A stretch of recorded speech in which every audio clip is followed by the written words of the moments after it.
이 정도면 국힘은 나경원을 제거하고 싶었던 것 아닐까요? 대통령실이 국회 판단을 존중한다고 말한 순간 통일교 특검은 더 이상 피할 수 있는 의제가 아니게 됐습니다.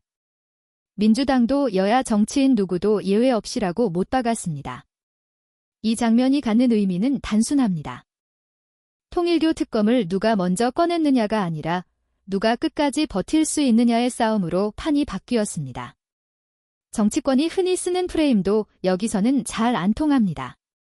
누군가를 겨냥해 던지는 말이 아니라 전면전을 받아친 선언이 되었기 때문입니다. 국힘당과 개혁신당이 통일교 특검을 밀어붙였던 이유는 뻔했습니다. 특검을 흔들어 민주당을 몰아붙이려는 계산이었을 겁니다. 그런데 민주당이 수용해버리면 그 계산은 즉시 무너집니다. 특검은 누가 하고 싶다고 마음대로 할 수 있는 이벤트가 아닙니다.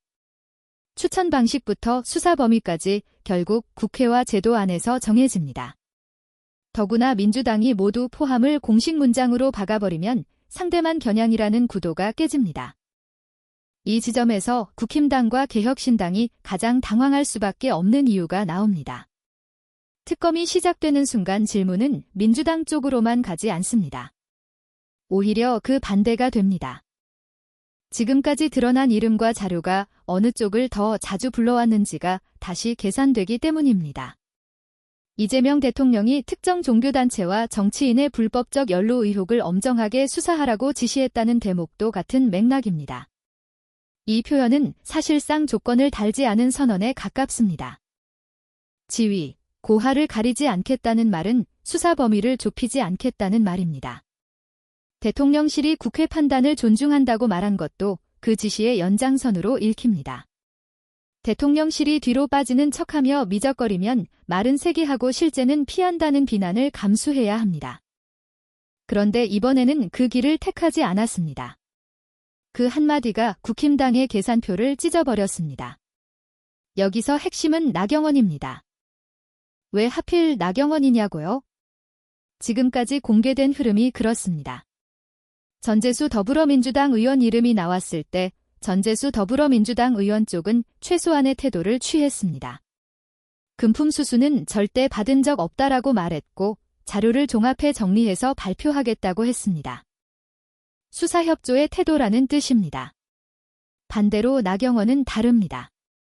통일교 관련해서는 절대 말하지 않겠다는 식으로까지 비치며 초조하고 다급한 기색을 드러냈다고들 합니다. 같은 의혹 국면에서 한쪽은 설명을 준비하고 다른 한쪽은 입을 닫습니다. 그 차이 자체가 정치적 신호입니다. 사람들은 말보다 태도로 판단합니다. 더 문제는 특검을 하자라고 말해온 쪽이 국힘당과 개혁신당이라는 점입니다. 당당해서가 아니라 당당한 척해서 판을 바꾸려 했던 것 아니냐는 의심이 따라 붙습니다. 특히 경찰 수사 단계에서부터 나경원, 윤상현 쪽으로 돈이 집중됐다는 정황이 드러났다는 말이 나옵니다. 아직은 수사 중입니다. 최종 판단은 남았습니다. 그럼에도 정황의 무게가 가벼워 보이지 않습니다.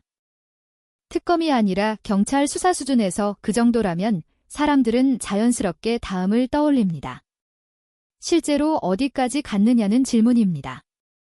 거래가 있었느냐는 질문입니다. 정치권은 이런 질문이 나오기 시작하면 화살을 맞기 어렵습니다. 국힘당과 개혁신당이 요구했던 방식도 결정적입니다. 제3자 추천을 내세우며 압박하는 동시에 민주당은 추천에서 손떼라는 식의 메시지가 따라 붙었다는 해석이 퍼졌습니다. 한마디로 특검은 하되 내가 조종하겠다는 욕심처럼 보이게 만든 겁니다. 이게 왜 치명적이냐면 특검이라는 제도는 공정성으로 존재하기 때문입니다. 수사 칼날을 휘두르겠다고 선언하는 순간 그 칼자루를 누가 잡는지도 같이 설명해야 합니다. 그런데 그 설명이 민주당은 빠져라로 들리는 순간 공정성은 시작도 전에 깨집니다. 유치원생도 눈치챌 꼼수라는 비아냥이 나오는 이유입니다. 민주당이 수용해버리자 국힘당과 개혁신당의 무대는 좁아졌습니다. 특검이 시작되면 추천 과정은 결국 절차대로 가야 합니다. 민주당이 밀어붙이면 국힘당이 마음대로 좌지우지할 수 없습니다. 민주당은 거기까지 계산하고 여야 누구도 예외 없이라고 못 박은 겁니다. 말로만 공정하자는 게 아닙니다. 구조 자체를 공정하게 만들겠다는 경고입니다. 이 선언 한 줄이 국힘당이 기대했던 프레임 전환을 어렵게 만듭니다. 민주당을 공격하려고 던진 특검이 되려 국힘당의 내부로 파고드는 통로가 될 수 있습니다. 이 지점에서 나경원의 모순이 더 선명해집니다. 겉으로는 특검을 흔들며 정치 공세를 하고 속으로는 자기 이름이 수사문서와 녹취록, 후원 명단 같은 자료에서 반복해서 호출되는 상황을 두려워하는 모습으로 비칩니다. 말하지 않겠다는 태도는 무죄를 주장하는 방식으로도 최악입니다. 무죄라면 말해야 합니다. 해명해야 합니다. 자료를 내야 합니다. 반박해야 합니다. 침묵은 방패가 아닙니다. 특히 정치인은 침묵하는 순간 그 침묵이 곧 답이 됩니다. 국민은 법정이 아닙니다. 국민은 설명하지 않는 사람을 믿지 않습니다. 정치적으로 더 비극적인 건 국힘당 내부의 역할까지 의심하게 만든다는 점입니다. 왜 국힘당은 이런 싸움을 굳이 벌였을까요? 수사가 진행될수록 국힘당 인사들의 이름이 더 자주 나오기 시작한다면 이건 전략 실패를 넘어 자해에 가깝습니다. 그러면 남는 가설은 두 가지뿐입니다. 정말로 상황을 몰랐거나 누군가를 희생양으로 삼으려 했거나입니다. 전자는 무능이고 후자는 잔혹입니다. 어느 쪽이든 나경원에게는 치명적입니다. 나경원이 오늘의 국면에서 정치 인생 끝이라는 평가까지 듣는 이유가 여기에 있습니다. 단지 의혹이 있기 때문이 아닙니다. 의혹을 대하는 태도가 이중적이기 때문입니다. 공격할 때는 큰 소리, 설명할 때는 침묵이 조합이야말로 정치에서 가장 빨리 무너지는 패턴입니다. 또 한 가지를 봐야 합니다.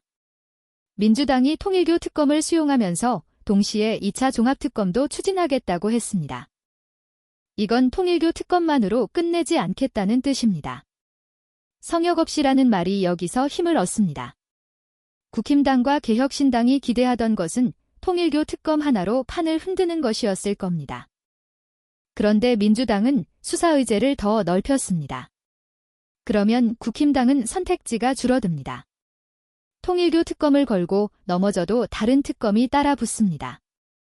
결국 국힘당은 특검을 하자고 외치며 스스로 만든 무대 위에서 가장 불리한 조명을 받게 됩니다. 나경원이 특히 불리한 이유는 정치적 언어 때문입니다.